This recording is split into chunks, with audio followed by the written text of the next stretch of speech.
மானங்கட்ட ஆட்சி நடக்குது தமிழ்நாட்டு. வெட்கக்கேடு இதெல்லாம். ஒரு நிர்வாகமே கிடையாது. நிர்வாகமே தமிழ்நாட்டில் நடக்கல. நிர்வாகம்னா என்னன்னு முதலமைச்சர் ஸ்டாலின் அவர்களுக்கு தெரியல. 72 விழுக்காடு மக்கள் ஸ்டாலினை எதிர்க்கின்றார்கள். ஸ்டாலின் அவர்கள் வரக்கூடாது என்று முடிவு செய்து விட்டார்கள். இது ஒரு ஆய்வு. ஆனா திமுக காரங்க பேசுறானுங்க. மேடைய போட்டு பொய்ய சொல்லி திருப்பி திருப்பி திருப்பி ஒரு பொய்ய சொல்லி சொல்லி சொல்லி கோயபிள்ஸ் பிரச்சாரம் பண்ணிட்டு இருக்கிறாங்க. முதலமைச்சர் ஸ்டாலின் அவர்கள் திமுக பேசுறது. முதலமைச்சர் ஸ்டாலின் தான் உலகத்திலேயே நம்பர் 1 முதலமைச்சர்.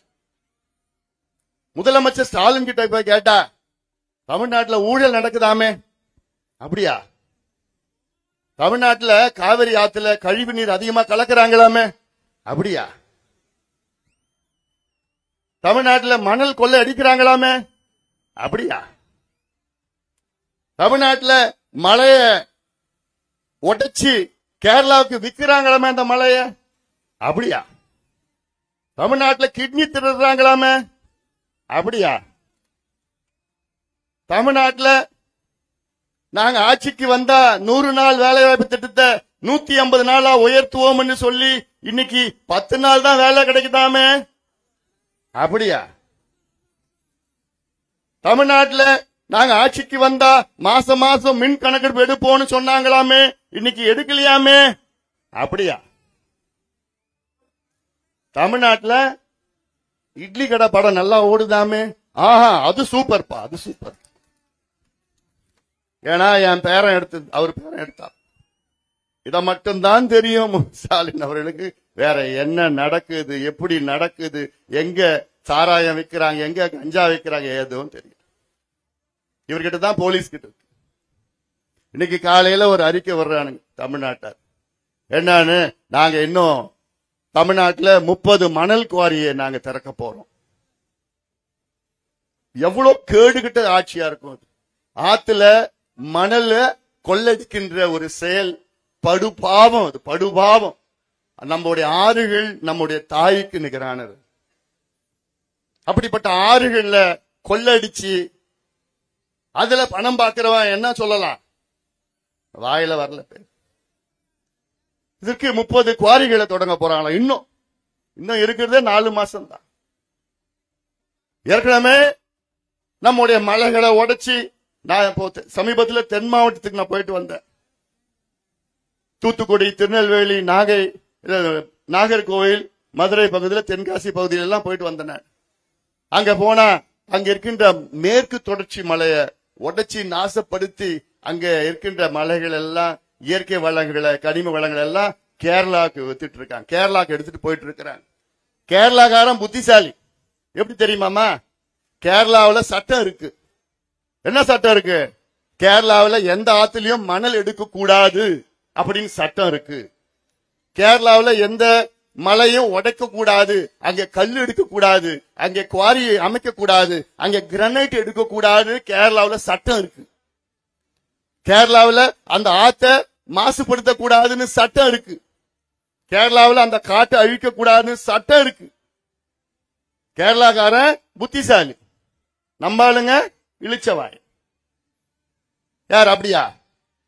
நம்ம இங்க இருக்கிற மணல் எல்லாத்தையும் கொள்ளடிச்சிட்டு கேரளாவை கொண்டு போயிட்டு இருக்கிறானுங்க. நம்ம இருக்கிற மலையெல்லாம் நாசப்படுத்தி உடைச்சி மலை முழுங்கிகள். யாரு? திமுக மலை முழுங்கிகள்.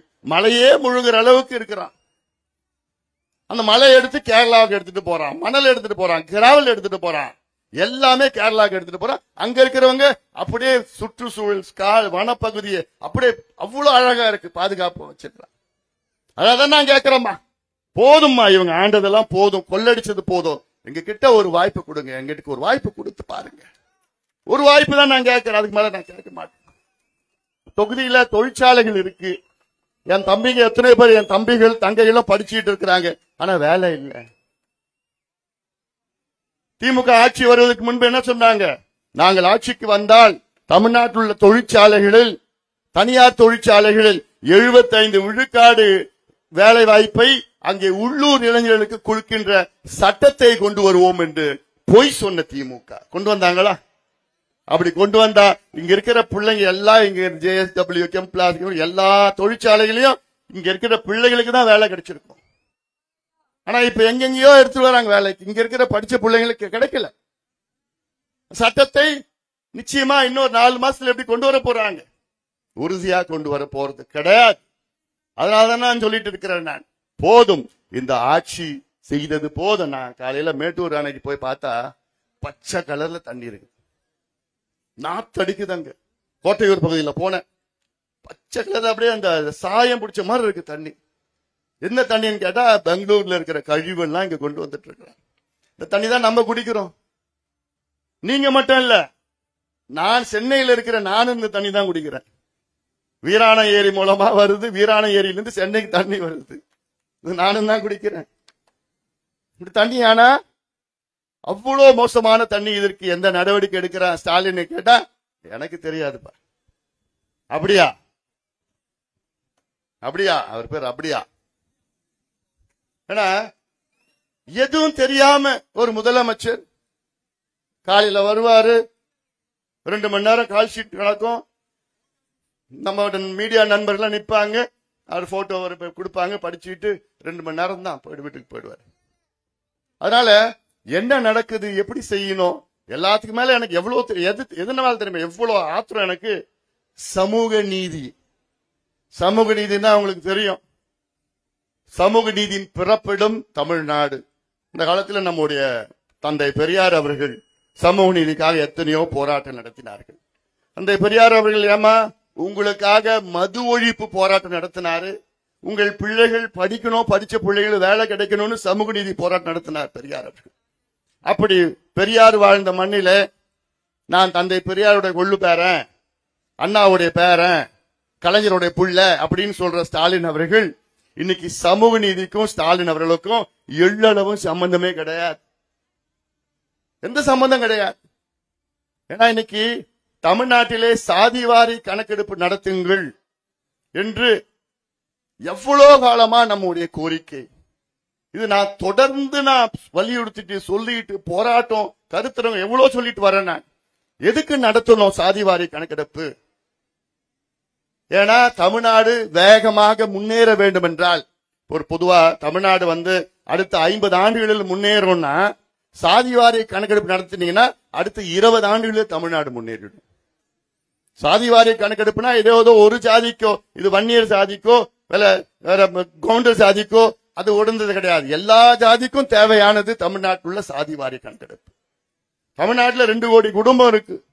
இந்த 2 கோடி குடும்பத்துல அவங்க எந்த நிலையில் இருக்கிறாங்க, எப்படி இருக்கிறாங்கன்னு தெரிந்து கொள்ள ஸ்டாலின் அவர்களுக்கு ஆசை இல்லை, அவருக்கு புரிதல் இல்லை. முதல்ல அதாவது ஒரு நாட்டினுடைய முதலமைச்சர் என்ன செய்யணும்? இப்ப நான் முதலமைச்சரா இருந்தேன்னா நான் முதல்ல என்ன தெரியுமா செய்வேன்? தமிழ்நாட்டுடைய மக்கள் 8 கோடி மக்கள் என்ன நிலையில் இருக்கிறாங்கன்னு முதல்ல நான் தெரிஞ்சுப்பேன். 2 மாசத்துல நான் தெரிஞ்சுப்பேன். 2 மாசத்துல 8 கோடி மக்கள் உடைய நிலவரத்தை பற்றி நான் கணக்கெடுப்பு நடத்துவேன். 8 கோடி மக்கள்னா என்ன? 2 கோடி வீடு, 2 கோடி குடும்பம். 2 கோடி குடும்பமும் 2 மாசத்துல கிட்டத்தட்ட 3 லட்சம் அரசு ஊழியர்களை வைத்து 500 கோடி செலவாகும். வீடு வீடா போயிட்டு ஒரு கணக்கெடுப்பு நடத்துவேன். எல்லார் வீட்லயும் கணக்கு எடுத்துடுவேன் 2 மாசத்துல. ஒரு வீட்டுக்கு போனா அந்த வீட்டுல எத்தனை பேர் இருக்கிறாங்க, எந்த மதத்தை சார்ந்தவர்கள், எந்த ஜாதியை சார்ந்தவர்கள், எந்த உட்பிரிவை சார்ந்தவர்கள், அதுல அவங்களுக்கு சொந்த வீடா, வாடகை வீடா, ஓட்டு வீடா, குடிசை வீடா, கல்லு வீடா, எவ்வளவு ஸ்கொயர் ஃபீட் வீடு, அல்ல வீட்டுல பாத்ரூம் இருக்கு, எத்தனை பாத்ரூம் இருக்கு, வீட்டுல கரண்ட் வருதா, வீட்டுல குடிக்கிற தண்ணி வருதா, அதுல எத்தனை பேர் படிச்சிருக்கிறாங்க, எத்தனை பேர் வேலைக்கு போறாங்க, எத்தனை பேர் பட்டதாரிகள், எத்தனை பேர் முதல் பட்டதாரிகள், எத்தனை பெண்கள் படிச்சிருக்கிறாங்க, அது தனியார் வேலையா கவர்மெண்ட் வேலையா, என்ன வருமானம் இருக்கு, அந்த வீட்டுல சைக்கிள் இருக்குதா, பைக் இருக்குதா, டிராக்டர் இருக்குதா, அவங்களுக்கு எவ்வளவு விவசாய நிலம், விவசாய முதலாளிகளா, விவசாய கூலிகளா, இப்படி ஒரு 70 கணக்கெடுப்பு நான் நடத்துவேன். அப்படி நடத்தி கம்ப்யூட்டர்ல போட்டுடும். கம்ப்யூட்டர்ல போட்டு ஒரு பட்டன் அமைக்கினா சரி தமிழ்நாட்டில் சலவை தொழிலாளர்கள் எத்தனை பேர் இருக்கிறாங்கன்னு பட்டன் அமைக்கணும்னு வச்சுக்கீங்களேன், அப்படியே லிஸ்ட் வெளில வரும். சரி இந்த சலவை தொழிலாளர்கள் எத்தனை பேர் படிச்சிருக்காங்க, எத்தனை பேர் படிக்கல, இன்னொரு பட்டன் அமைக்கணும் வந்துடும். அந்த சலவை தொழிலாளர்கள் எத்தனை பேர் குடிசையில் இருக்கிறாங்கன்னு பட்டன் அமைக்கணும், அப்படியே வந்துடும். அப்படி அந்த சலவை தொழிலாளர்களுக்கு என்ன வேணும், எத்தனை பேர் கடன் வச்சிருக்கிறாங்க, எல்லா டேட்டாவும் பட்டன் நமக்கு வந்துடும். ஆக தமிழ்நாட்டில் 8 கோடி மக்களுடைய நிலவரம் கம்ப்யூட்டர்ல வந்துடும். அப்படி வந்ததுன்னா சலவை தொழிலாளருக்காக தனியாக இடஒதுக்கீடோ உள்ஒதுக்கீடோ வேலை வாய்ப்போ, அந்த பிள்ளைங்க படிக்கிறதுக்கு கடனோ, படிச்சு முடிச்ச வேலைக்கு கடனோ, அவங்க வீடு கட்டி கொடுக்கிறது என்ன, அப்படி திட்டம் போடலாம். மைக்ரோ லெவல்ல முடித்திருத்துகின்ற சமுதாயமோ, மலைக்கோரவர்கள், இப்படி போன்ற சின்ன சின்ன மிக மோசமான நிலையில் இருக்கின்ற சமுதாயங்களை பற்றி தெரிந்து கொள்ள கணக்கெடுப்பு நடத்தணும். பேருதான் ஜாதிவாரி கணக்கெடுப்பு, இது முழுமையான கணக்கெடுப்பு.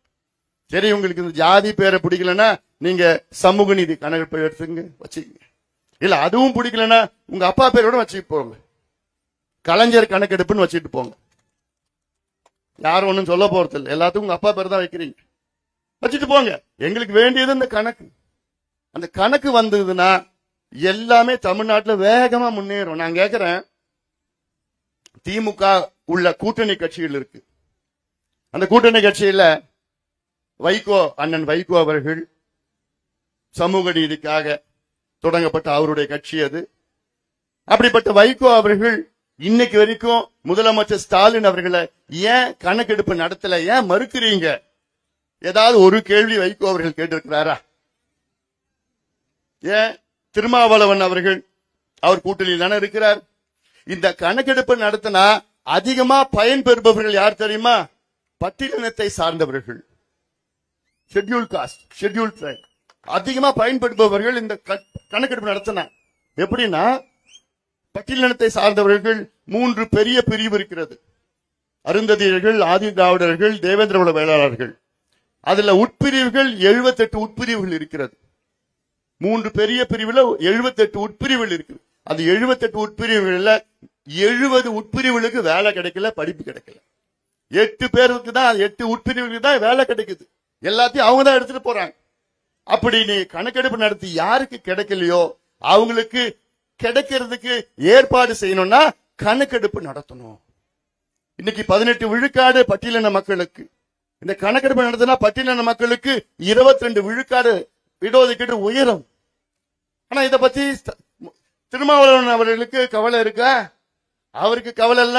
அடுத்த எலெக்ஷன்ல எத்தனை சீட்டு கிடைக்கும், கூட்டணி சீட்டு, அது எப்படி, இதுதான் அவருடைய நோக்கம். தவிர யாருக்காவது சமூக நீதிக்காக முதலமைச்சரை போய் வலியுறுத்தி அழுத்தம் கொடுத்து நீங்க கணக்கெடுப்பு நடத்திதான் ஆகணும். ஏன் செல்வ பெருந்தகர் இருக்கிறார், காங்கிரஸ் கட்சியின் தமிழ்நாடு தலைவர் அவர்கள், ஏன் அவர் கணக்கெடுப்பு நடத்த மாட்டாரா? இல்ல ஆதரவு கொடுக்க மாட்டாரா? அவர் கட்சி ராகுல் காந்தி அவர்கள் இந்தியா முழுவதும் கணக்கெடுப்பு, ஜாதிவாரி கணக்கெடுப்பு நடத்தணும்னு அவர் தொடர்ந்து சொல்லிட்டு வராரு. அது மட்டும் இல்ல, காங்கிரஸ் ஆளுகின்ற கர்நாடகாவில் 2 முறை எடுத்து முடிச்சிட்டாங்க, தெலுங்கானாவில எடுத்து முடிச்சிட்டாங்க. ஏன் ஒரு வார்த்தை கூட பேசக்கூடாதா? செல்வ பெருந்தகை அவர்கள், இல்ல கொங்கு நாடு ஈஸ்வரன் அவர்கள், எவ்வளவு பேர் இருக்கிறாங்க. ஏன் நீங்க ஒரு வார்த்தை கூட நீங்க பேச மாட்டீங்க? கி வீரமணி அவர்கள், திராவிட கழகத்தின் வீரமணி அவர்கள், அவரு ஏன் பேச மாட்டாரு? ஏன்னா இது சமூக நீதி கணக்கெடுப்பு. இப்ப இருக்கிற கணக்கெடுப்பு 1931 வெள்ளக்காரன் எடுத்த கணக்கெடுப்பு வச்சுதான் உங்க பிள்ளைங்களுக்கு வேலை கிடைக்குது, உங்க பிள்ளைங்களுக்கு படிப்பு கிடைக்குது. 90 ஆண்டுக்கு முன்பு எடுத்த கணக்கெடுப்பு. இப்ப நவீன முறையில் எடுத்தா அடுத்த 50 ஆண்டுகள் அந்த கணக்கெடுப்பு பயன்படுத்தலாம். 7 மாநிலங்கள் இந்தியாவில் எடுத்து முடிச்சுட்டாங்க. எடுத்து முடிச்சுக்கிட்டு இல்லாதவங்களுக்கு கொடுத்துருக்க ஒரு உதாரணம் நான் சொல்றேன். பீகார்ல எடுத்து முடிச்சுட்டாங்க. எடுத்து முடிச்சுட்டு பீகார்ல 94 லட்சம் குடும்பங்களுக்கு சொந்த வீடு இல்ல அப்படின்னு கண்டுபிடிச்சாங்க. அந்த வீடு கட்டி கொடுத்தாங்க அரசாங்கம். 64 லட்சம் பேருக்கு, குடும்பங்களுக்கு 6000 ரூபாய் குறைவான மாத வருமானம் இருக்குதுன்னு சொல்லி அந்த 64 லட்சம் குடும்பங்களுக்கு 2 லட்சம் ரூபாய் கொடுத்து அந்த குடும்பத்தை முன்னேற்றினாங்க அந்த அரசு. இதுதான் வேணும். நான் இப்படிதான் செஞ்சிருப்பேன். ஆனா ஸ்டாலின் அவர்கள் அதிகாரம் இருந்தும், நிதி இருந்தோம், எல்லாம் இருந்தோம், சட்டமும் இருந்தோம். நாங்க கேட்கறது சென்சஸ் கேட்கல, நாங்க கேட்கறது சர்வே கொடுங்க. காஸ்ட் சர்வே, சென்சஸ் நாங்க கேட்கல, cost survey under the Indian statistical act 2008. ஆனா இது நடத்துவதற்கு ஸ்டாலின் அவர்களுக்கு மனமும் இல்ல, எதுவும் கிடையாது. ஆனா ஒண்ணு சொல்லுவாங்க, ஜாதி இல்லாத சமுதாயத்தை நாங்கள் உருவாக்குவோம், ஜாதியை நாங்க ஒழிச்சிடுவோம், ஜாதி நாங்க அழிச்சிடுவோம். ஜாதியை யாராலும் அழிக்க முடியாதியா? ஜாதி யாராலும் அழிக்க முடியாது. எது அழிக்கப்பட வேண்டும்? ஜாதியால் ஏற்படுகின்ற வேற்றுமைகள் அழிக்கப்பட வேண்டும். ஜாதியால் ஏற்படுகின்ற அடக்குமுறைகள் அழிக்கப்பட வேண்டும், ஒழிக்கப்பட வேண்டும். மாற்று கருத்து கிடையாது. ஜாதியில நல்லது இருக்கு, கெட்டது இருக்கு. அந்த கெட்டதை அழியுங்க. அதான நாங்க கேட்கிறோம். சினிமால ஜாதி இல்லைன்னு சொன்னா ஜாதி ஒழிஞ்சிடுமா? இல்ல ஜாதி பேரு ரோட்ல இருந்து எடுத்துட்டா ஜாதி அழிஞ்சிடுமா? இல்ல ஜாதின்னு செவுத்துல எழுதி அதை அழிச்சிட்டா ஜாதி அழிஞ்சிடுமா? இல்ல மேடையில ஜாதி இல்லாத சமுதாயம், ஜாதியை ஒழிப்பும் அழிப்பும், ஜாதி அழிஞ்சிடுமா? அழியாது. அந்த வேற்றுமைகள் எப்படி அழியும்? அடக்குமுறைகள் எப்படி தீரும்? நீங்க கீழ் ஜாதியோ, நடுவர்க்க ஜாதியோ, அடக்கப்பட்ட ஜாதியோ, ஒடுக்கப்பட்ட ஜாதியோ, பிற்படுத்தப்பட்ட ஜாதியோ, பட்டியலின ஜாதியோ, அந்த ஜாதிக்கு நீங்க யாரு, எத்தனை பேர் இருக்கிறாங்க, அவங்க எந்த நிலையில இருக்கிறாங்கன்னு சொல்லி அதை கண்டுபிடிச்சு அவங்களுக்கு படிப்பு கொடுத்து வேலையை கொடுத்து அவங்க சுயமரியாதை வாழ வைத்தால் தமிழ்நாட்டிலே இந்த ஜாதி இல்லாத வேற்றுமைகள் இருக்கும். அதுதான் உண்மையான சமூக நீதி. அதை செய்யறதுக்கு துப்பு கிடையாது உங்களுக்கு எல்லாம். ஒரு கணக்கெடுப்பு நடத்த துப்பு இல்ல. நீங்க ஜாதியை பத்தி பேசிட்டு இருக்கீங்க. நேற்று கோயம்புத்தூர் போயிருந்தேன். அங்க பார்த்தா ஜிடி நாயுடு மேம்பாலம் ஒன்று திறந்தாங்க. ஜிடி நாயுடுனா கோவிந்தசாமி துரைசாமி அவர் பேர். ஜிடி கோவிந்தசாமி துரைசாமி. கோவிந்தசாமி துரைசாமி சொன்னா புரிஞ்சுப்பாங்களா மக்கள்? தெரியுமா? தெரியாது. கோவிந்தசாமி ஜிடி நாயுடுன்னு சொன்னாதான் தெரியும். இப்போ ஒரு சொல்றேன். இப்ப நரேந்திரன் சொன்னா உங்களுக்கு யாரா தெரியுமா யாருன்னு? நரேந்திர மோடின்னு சொன்னதான் தெரியும். மோடி என்பது ஜாதி பேர். பிரணாப் அப்படின்னு சொன்னா புரியுமா? பிரணாப் முகர்ஜி, முகர்ஜி ஜாதி பேர். வெங்கையான்னு சொன்னா தெரியாது. வெங்கையா நாயுடுன்னு சொன்னதான் தெரியும் உங்களுக்கு. ஏன் ராகுல் அப்படின்னா யாரு? ராகுல் காந்தி. காந்தி என்பது ஜாதி பேர். இவ்வளவு பேர் எல்லாம் ஜாதியில பேர் வச்சிருக்கிறாங்க. அதை எடுத்துட்டா அழிஞ்சிடுமா? ஜாதி அழிஞ்சிடுமா? ஏன் தமிழ்நாட்டில் என் தாத்தா பேரு சஞ்சீவராய கவுண்டர், எங்க அப்பா பேரு டாக்டர் ராமதாஸ், என் பேர் அன்புமணி ராமதாஸ். என் பேர்லயும் எங்க அப்பா பேர்லயும் ஜாதி பேர் இல்ல. தமிழ்நாட்டில் அழிஞ்சிடுச்சா ஜாதி? இல்ல இல்ல. அதுல வேற்றுமைகளை அழிக்கப்பட வேண்டும், அடக்குமுறைகளை அழிக்கப்பட வேண்டும், ஜாதியால் ஏற்படுகின்ற வன்முறைகள் அழிக்கப்பட வேண்டும். அது எப்படி அழிக்கப்படுவான்? அதுல இருக்கிற பிள்ளைகளை சமமா படிக்கணும். இப்போ ஒண்ணு கேக்குறேன், சென்னையில ஜாதி சண்டை இருக்காங்க இல்ல? ஏன் இல்ல? அங்க எல்லாரும் வேலைக்கு போறான், படிக்கிறான், வேலைக்கு போறான். அதிகமா ஜாதி சண்டை எங்க இருக்கு? தென் மாவட்டத்தில் இருக்கு. ஏன் அங்க இருக்கு? நிறைய பேர் படிச்சுட்டா வேலை இல்லை. படிச்ச பிள்ளைங்க வேலை இல்லைன்னா என்ன பண்ணுவான்? இதுலதான் ஈடுபடுவான். அதுக்கு நீ என்ன பண்ணணும்? நீ வேலை வாய்ப்பை உருவாக்கணும், படிக்கிறது இன்னும் ஏற்பாடு பண்ணணும். தமிழ்நாட்டில் 1,30,00,000 படித்த இளைஞர்களுக்கு இன்னைக்கு வேலை இல்லை. 1,30,00,000 பேர் வேலை இல்லாம தான் அவன் சும்மா சுத்திட்டு இருக்கிறான். சும்மா சுத்துறதுனாலதான் அவன் என்ன பண்றான்? டேய் மச்சி என்னடா பண்றேன்னு கேட்பான். சும்மாடா இருக்கண்டா, வாடா ஒரு கட்டிங் போடலாம். நடக்குது. அவன் வேலை இருந்தானா அவன் போவானா? போக மாட்டான்.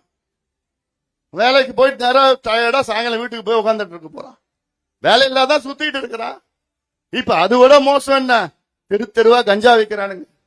கஞ்சா வித்தா கஞ்சா விட மோசமான அந்த காக்கேன், ஹெராயின், அபின், எல்எஸ்டி, மித்தல் ஆம்பெட்டமைன், எல்எஸ்டி என்னென்னமோ போத பொருள் சாதாரணமா கிடையாது. அமெரிக்காவில் என்னென்ன போத பொருட்கள் இருக்கிறதோ அத்தனையும் தமிழ்நாட்டில் குக்கிராமங்கள்ல வித்துட்டு இருக்கிறாங்க.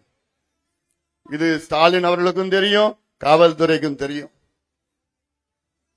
இந்தியாவிலே அதிகமா போதை பொருட்கள் விற்கின்ற மாநிலம் தமிழ்நாடு. இந்தியாவிலே அதிகம். வெக்கக்கேடியா, வெக்கக்கேடு. இந்த போதை பொருட்கள் தமிழ்நாட்டுள்ள பெண்கள், அதாவது தாய்மார்களுடைய பிள்ளைகள், பேரப்பிள்ளைகள், உங்களுடைய பேரப்பிள்ளைகள் பிள்ளைகள் பயன்படுத்தினாங்க. இதெல்லாம் எனக்கு, நான் ஒரு மருத்துவனா நான் சொல்றேன், ஒரு ஆதங்கத்துல எனக்கு தெரியுது. எனக்கு நான் போற இடத்துல நான் பார்த்துதான் இருக்கிறேன். எனக்கு வர செய்திகள்லாம் பார்த்தா அதிர்ச்சி ஊட்டுகின்ற செய்திகள், அதிர்ச்சி ஊட்டுது எனக்கு. 2021 ஒரு ஆய்வு நடத்தினாங்க. அந்த ஆய்வுல தமிழ்நாட்டுடைய மாணவர்கள் 9 விழுக்காடு மாணவர்கள் போதைப் பொருட்கள் பயன்படுத்துகிறார்கள். 9 விழுக்காடு 2021. இப்போ 15 விழுக்காடு மாணவர்கள் போதை பழக்கத்துக்கு அடிமையாக இருக்கின்றார்கள் தமிழ்நாட்டில். 25 லட்சம் மாணவர்கள் தமிழ்நாட்டில் போதைக்கு அடிமையாக பயன்படுத்துவதில்லை, அடிமையாக இருக்கின்றார்கள். இந்த 25 லட்சம் பிள்ளைகளை மீட்டெடுக்க முடியாது. ஏன் பயன்படுத்துறாங்கன்னு சொல்றா, அதுல 21 விழுக்காடு இளைஞர்கள் சொல்ற காரணம், எங்களுக்கு கிடைக்குதுன்னு நாங்க பயன்படுத்துறோம்.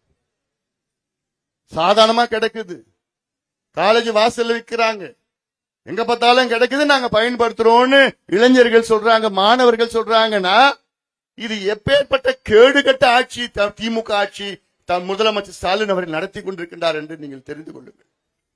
நான் இந்த ஒரே காரணத்துக்காக மீண்டும் திமுக ஆட்சிக்கு வரக்கூடாது. நான் சொல்றது சரிதானம்மா? இப்போ 4 ஆண்டு காலத்துல போதையை ஒழிக்க துப்பில்லாத ஒரு ஆட்சி இவங்க மீண்டும் வந்தாங்கன்னா என்ன நிலையில இருக்கும்? கஞ்சாவை ரேஷன் கடையில் விற்க ஆரம்பிச்சிடுவாங்க. என்ன வேணா பண்ணுவானுங்கம்மா, காசுக்காக என்ன வேணா பண்ணுவாங்க. அதனால இப்ப இந்த போதை ஒரு பக்கம், இந்த சாராயம் டாஸ்மாக் கடை ஒரு பக்கம். டாஸ்மாக் கடை மட்டும் சந்து கடை, எப்ப வேணா கிடைக்கும். டாஸ்மாக் சரக்கு எப்ப வேணா கிடைக்கும், எங்க வேணா கிடைக்கும். அதையும் குடிச்சிடுறான். இந்த போதையும் பழி மிருகமா ஆயிடுறான். 4 வயசு குழந்தைய விட்டு வைக்கிறது இல்ல, 80 வயசு பாட்டியும் விட்டு. தமிழ்நாட்டின் தலையெழுத்து இது. இந்த தலையெழுத்தை மாற்றுவதற்கு உங்களுக்கு ஒரு வாய்ப்பு, வருகின்ற தேர்தல் உங்களுக்கு ஒரு வாய்ப்பு. நிச்சயமா மாற்றி அமைக்கலாம், உறுதியா மாற்றி அமைக்கலாம். அது மட்டும். ஆனா நீங்க, என்னுடைய தாய்மார்களுக்கு ஒரு குணம் இருக்கு, கோபமா இருப்பீங்க. ஐயோ மோசமானோடா, என் பிள்ளைய கெடுத்துட்டான், எங்க தாத்தாவை கெடுத்தான், எங்க அப்பாவை கெடுத்தான், என் பிள்ளைய கெடுத்துட்டு இருக்காங்க. சாராயத்தை கொடுத்து, இப்ப போதையை கொடுத்து, ஊழல், ரேஷன்ல அரிசி இல்ல, வீட்டுல தண்ணி வரல, கரண்ட் பில் 4 வாட்டி ஏத்திட்டாங்க, இப்படி எல்லாம் ஏமாத்திட்டாங்க, அப்படிலாம் சொல்லி கோபமா இருப்பீங்க. ஆனா தேர்தல் ஒரு நாளைக்கு முன்பு 1000 ரூபாய் எடுத்துன்னு கொடுப்பான். மனசு கொஞ்சம் லேசா மாறும். முன்னாடிலாம் 10 ஆண்டுகளுக்கு முன்பு ராத்திரில 1:30 மணிக்கு எடுத்து வருவான், மூட்டையை எடுத்து வருவான். கரண்ட் ஆஃப் பண்ணுவான் ராத்திரி 1:30 மணிக்கு. ஆஃப் பண்ணி டக்கு 1/2 மணி நேரத்துல கொடுத்துட்டு போயிடுவான். கரெக்டா வச்சிருப்பான், லிஸ்ட் வச்சிருப்பான், எந்தெந்த வீட்டுல எந்தெந்த ஓட்டு, யாருக்கு எத்தனை பேர் கிடையாது. இப்பெல்லாம் ராத்திரி எல்லாம் வரதில்ல, பகல்லே வரான். அவன் வரலன்னா நீங்க போன் பண்ணி கேக்குறீங்க, ஏன்டா வரல, என் ஓட்டுல 5 ஓட்டு இருக்குதுடா, 6 ஓட்டு இருக்கு, வாடா ஜிபே பண்ணு, இந்த நம்பர்ல ஜிபே பண்ணு. உங்களுக்கு மனசாட்சி உறுத்திட்டு 6 ஓட்டுல 3 ஓட்டு இவனுக்கு போடு, 3 ஓட்டு அவனுக்கு போடு. நான் நடந்துட்டு இருக்குது, வேற என்ன பண்றது? நானும் கத்தி பேசி, தொண்டை தண்ணி வத்தி பேசி, உங்க பிள்ளைங்க காப்பாத்துங்க, உங்க பெண் பிள்ளைங்களை காப்பாத்துங்க, உங்க பிள்ளைங்களுக்கு படிப்பு வேணும், சமூக நீதி வேணும், இடஒதுக்கீடு வேணும், தண்ணி வேணும், குடிநீர் வேணும், கம்சாரம் வேணும், நியாயம் வேணும், நீதி வேணும், நேர்மை வேணும், எல்லாம் வேணும் கத்தி கடைசியில வைப்பான், ஒரு காந்தியை வைப்பான். எலெக்ஷனுக்கு ஒரு நாளுக்கு முன்னாடி இந்த காந்தியை பார்த்து உங்க மனசு மாறும். ஓட்டு போட்டு அதுக்கப்புறம் அடுத்த நாளே உங்க மனசு, ஐயோ தப்பு பண்ணிட்டேமேடா, இவங்களை கொண்டு வந்துட்டேமேடா அப்படின்னு இன்னொரு 5 வருஷம் ஓடும். இதுதானே 67 இருந்து பார்த்துட்டு தானே தமிழ்நாடு பார்த்துட்டு தானே 67 இருந்து பார்த்துட்டு இருக்குது. என்னைக்கு திமுக ஆட்சிக்கு வந்தாங்களோ அன்னையிலிருந்து உங்களை குட்டிச்சோராய்க்கு நாசப்படுத்தி கொண்டிருக்கின்ற திமுகவை ஒதுக்குங்கள், விரட்டுங்கள், அப்புறப்படுத்துங்கள். அதாவது இன்னைக்கு 1310 நாட்கள் ஆகிறது. எதுக்கு யாராவது சொல்ல முடியுமா? இன்னையோட 1310 நாட்கள் ஆகிறது. உச்ச நீதிமன்றம் தீர்ப்பு வழங்கி 1310 நாட்கள் ஆகிறது. என்ன தீர்ப்பு வழங்கினாங்க தெரியுமா? 1310 நாட்களுக்கு முன்பு தமிழ்நாட்டில் வன்னியர்களுக்கு உள்ஒதுக்கீடு, தனி ஒதுக்கீடு கொடுக்க எந்த தடையும் கிடையாது, நீங்கள் தாராளமா கொடுத்துக் கொள்ளலாம் என்று உச்சநீதிமன்றம் தெளிவான ஒரு தீர்ப்பு வழங்கி 1310 நாட்கள் ஆகிறது. ஒரு நல்ல அரசு, நேர்மையான அரசு, நியாயமான முதலமைச்சர் என்ன செய்திருப்பார்? 30 நாள்ல தரவுகள் சேகரித்து வன்னியர்களுக்கு உள்ஒதுக்கீடோ தனி ஒதுக்கீடோ கொடுத்திருப்பார். அது 10 15 18 கொடுத்திருப்பார். ஒரு நேர்மையான நல்ல நியாயமான ஒரு முதலமைச்சரா இருந்தார். ஆனா எதுக்கும் சம்பந்தம் இல்லாம முதலமைச்சர் ஸ்டாலின் அவர்கள் 1310 நாட்கள் ஆகியும் இன்னைக்கு ஒரு துரும்ப கூட எடுத்து வைக்கல. உச்ச நீதிமன்றத்துக்கு மேல வேற எதுவும் கிடையாது, வேற மேல்முறையீடு எதுவும் கிடையாது, வேற அதுக்கு மேல யாரும் கேஸ் போட முடியாது. அப்படிப்பட்ட உச்ச நீதிமன்றமே தீர்ப்பு வழங்கி இருக்கிறது. நீங்க கொடுங்க, நியாயப்படுத்தி கொடுங்க. தரவுகள் எங்க இருக்கு? கம்ப்யூட்டர்ல இருக்கு. தட்டினா வந்துரும், ஒரே நாள்ல வந்துரும். கொடுத்துட்டு போங்க. ஆனா இவ்வளோ நாட்கள் ஆகியும் கொடுக்காத முதலமைச்சருக்கு யாராவது நீங்க ஓட்டு போடுவீங்களா? எந்த வன்னியராவது ஓட்டு போடுவீங்களா? ஒரு வன்னியரும் திமுகவுக்கு வர தேர்தலில் ஓட்டு போடக்கூடாது. வன்னியர் விரோதி திமுக எவ்வளவு பெரிய துரோகம் செஞ்சிருக்கு வன்னியர்களுக்கு. சாதாரண துரோகம் கிடையாது. இது வன்னியர் பிரச்சனை கிடையாது, இது சமூக நீதி பிரச்சனை. வன்னியர்கள் தமிழ்நாட்டில் 18 விழுக்காடு மக்கள். 18 விழுக்காடு மக்கள் முன்னேறினா தமிழ்நாடு முன்னேற்றம் அடையும். தமிழ்நாட்டின் வளர்ச்சி பிரச்சனை. அதை நீங்கள் தெரிந்து கொள்ள வேண்டும். அதனால்தான் வருகின்ற டிசம்பர் 17ஆம் நாள் சிறை நிரப்பும் போராட்டத்தை நான் அறிவித்திருக்கின்றேன். தயாரா இருக்கிறீங்களா தம்பிங்களா? தயாரா? ஏன்னா இது உங்களுக்கான போராட்டம், உங்களுக்கு வேலை, உங்களுக்கு படிப்புக்கான போராட்டம். லட்சக்கணக்கான இளைஞர்கள் அதுல வாங்க, சிறை நிரப்புவோம். நம்ம எல்லாம் போவோம், சிறை நிரப்புவோம். யாருன்னு காமிக்கணும். நம்முடைய நியாயம், நம்முடைய சமூக நீதி, நம்முடைய உரிமை. அது நீதிமன்றம் சொல்லி எல்லா தீர்ப்பும் இருந்தும் கொடுக்க மாட்டாங்கன்னா தூங்குறவனை எழுப்பலாம், ஆனா தூங்குற போல நடிக்கணும் எழுப்ப முடியாது. ஸ்டாலின் அவர்கள் தூங்குவது போல் நடித்துக் கொண்டிருக்கின்றார். எதுவுமே தெரியல நான் அப்படின்னா, அதெல்லாம் நிச்சயமா நம்ம யாருன்னு நம்ம காமிப்போம். இதெல்லாம் நம்ம உறுதியாக நாம் எல்லோரும் சேர்ந்து நாம் ஒன்றிணைகின்ற. இந்த தீபாவளிக்கு நிறைய படம் வெளியிட்டாங்க, நிறைய படம் ஓடிச்சு. ஆனா ஒரு படம் தான் நல்லா ஓடி இருக்கு, சக்க போடு போட்டிருக்கு. அந்த ஒரு படம் என்னென்னமோ பண்ண படம், டியூடுன்னு ஒரு படம், பைசன் ஒரு படம், டீசல் ஒரு படம் வந்தது. ஆனா அதை விட ஒரு படம் நல்ல படம் ஒன்று ஓடிச்சு. என்ன படம்னா அந்த படம் பேரு டாஸ்மார்க். ஓஹோன்னு ஓடிச்சு தீபாவளிக்கு. அந்த படம் எவ்வளவு தெரியுமா வசூல் பண்ணுச்சு? இந்த டாஸ்மார்க் படம் தீபாவளிக்கு 789 கோடி ரூபாய் வசூல். 789 கோடி ரூபாய் வசூல் பண்ணிச்சு டாஸ்மார்க் என்ற படம் தீபாவளிக்கு மட்டும் 3 நாள்ல. இதுதான் திமுக. திமுக தலையெழுத்து. திமுக தலையெழுத்து அவங்க ஓஹோன்னு இருக்கிறானு. நம்ம மக்கள் உங்க தலையெழுத்து தான் மோசமா இருக்குது. இவங்கிட்ட மாட்டிக்கிட்டு மோசமான ஒரு சூழல் இருக்கு. இங்க மேட்டூர் அனல் மின் நிலையம் இருக்கிறது. காலையில போயிட்டு வந்த அந்த பக்கம் தான் போனா அப்படியே ஃபிளை ஆஷ் அப்படியே வெள்ளையா அப்படியே வெளியில கொட்டிட்டு இருக்கிறான். அப்படியே 4 சிம்னி இருக்கு, 4 துணி அப்படியே அவ்வளோ ஃபிளை ஆஷ் வெளியில வருது. கொஞ்சம் தூரம் நான் நின்றுட்டு இந்த வெளியில பார்த்தா கை மேல அப்படியே வெள்ளையா. அப்போ நீங்க என்னத்த சுவாசிக்கிறீங்க தினம்? இங்க சுத்தி இருக்கிற மக்கள் நீங்க அதை ஃபிளை ஆஷ் தான் நீங்க தினம் நீங்க சுவாசிக்கிறீங்க. அதை சுவாசிச்சா என்ன ஆகும்? கேன்சர் வரும், லங் கேன்சர், நுரையீரல் கேன்சர், நுரையீரல் புற்றுநோய் வரும், ஆஸ்மா வரும், பிராங்கியக்டசிஸ், என்னென்னமோ பிராங்கியக்டசிஸ், நுரையீரல் சம்பந்தமா என்னென்ன பிரச்சனைகளுக்கு அத்துணை வரும். ஆனா அரசுக்கு அதை பத்தி கவலையா? கவலையே கிடையாது, கவலையே இல்லை. நம்முடைய சட்டமன்ற உறுப்பினர் சதாசிவம் அவர்கள் மிக நேர்மையானவர், மிக சிறப்பாக செயல்பட்டுக் கொண்டிருக்கிறார்கள். அவர் எத்தனையோ போராட்டங்கள் பண்ணி அதை நிறுத்து, தடுத்து நிறுத்து, ஒன்னும் நடக்கல. இன்னும் 4 மாசம் பொறுத்துங்க. அதுல 1500 பேர் அதுல தற்காலிகமாக அங்க பணியாளர்கள் அந்த ஏதோ ஒரு கம்பெனிக்கு வேலை செய்யறாங்க, கான்ட்ராக்ட் பேசிஸ்ல இருக்காங்க. இதுல சில பேர் 13 வருஷமா 15 வருஷமா வேலை செஞ்சிட்டு இருக்காங்க. ஆனா இதே திமுக ஆட்சி வருவதற்கு முன்பு என்ற ஒரு சத்தியத்தை பண்ணார்கள், ஒரு வாக்குறுதி கொடுத்தார்கள். நாங்கள் ஆட்சிக்கு வந்தவுடன் மின்சாரத்துறையிலிருந்து போக்குவரத்து துறையிலிருந்து எல்லாமே இந்த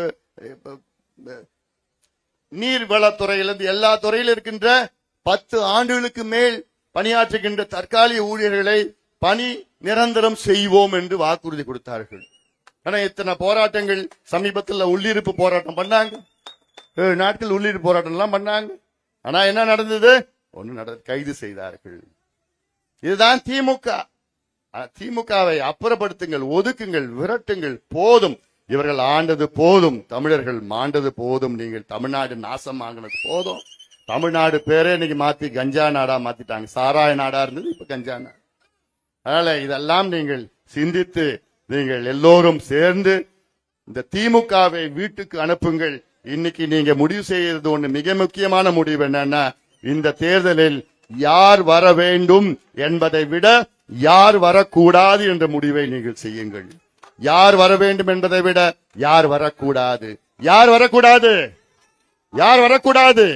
நிச்சயமா திமுக மீண்டும் வரக்கூடாது. நிச்சயமா மீண்டும் வரக்கூடாது. அப்படி தப்பி தவறி வந்தாங்கன்னா உங்க பிள்ளைகளையும் பேர பிள்ளைகளையும் நீங்க மறந்துடணும். நான் சொல்றது ரொம்ப உணர்ச்சி வசமா நான் சொல்றேன். நான் உங்க பிள்ளைகள் பேர பிள்ளைகளுடைய எதிர்காலத்தை கருதி இதையெல்லாம் நீங்கள் சிந்தித்து பாருங்கள். மிக மிக முக்கியமானது ஒன்று இருக்கு. முக்கியமான செய்தியை சொல்லிட்டு இருக்க பிள்ளைகள் பேர பிள்ளைகளுடைய எதிர்காலத்தை கருதி இதையெல்லாம் நீங்கள் நிச்சயமாக ஒரு மாற்றத்தை, ஒட்டுமொத்த இங்க ஜாதி, மதம், இனம், மொழி எதையும் நீங்க பார்க்காதீங்க. உங்க பிள்ளைகள் எதிர்காலம், உங்க பேர பிள்ளைகள் எதிர்காலம், உங்கள் பெண் பிள்ளைகளுடைய எதிர்காலம். உங்க பெண் பிள்ளைகள்லாம் ஸ்கூலுக்கு போனா திரும்பி பத்திரமா வருமா? காலேஜுக்கு போனா பத்திரமா வருமா? வேலைக்கு போனா பத்திரமா வருமா?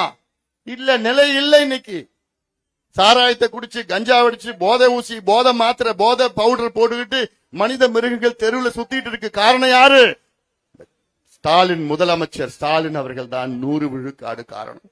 திறமை இல்லாதவர்கள் முதலமைச்சர் ஆக்கினீங்கன்னா இந்த நிலைக்கு தான் தமிழ்நாடு வரும். சாராயத்தையும் கஞ்சாவும் விட்டு விட்டு காசுக்காக என்ன வேணா செய்வார்கள் இவர்கள். ஆனால் திமுகவை விரட்டுங்கள், புறக்கணியுங்கள், ஒதுக்குங்கள். இவர்கள் ஆண்டது போதும், அவ்வளவுதான். முடிச்சிடுங்க, திமுக முடிச்சிடுங்க, இந்த ஆட்சியை முடிச்சிடுங்க, வீட்டுக்கு அனுப்புங்கள். அதனால நீங்கள் எல்லோரும் ஒன்று சேருங்கள். ஒன்றாக நாம் இணைவோம், ஒற்றுமையாக நாம் செயல்படுவோம். தமிழ்நாட்டை நாம் காப்பாற்றுவோம்.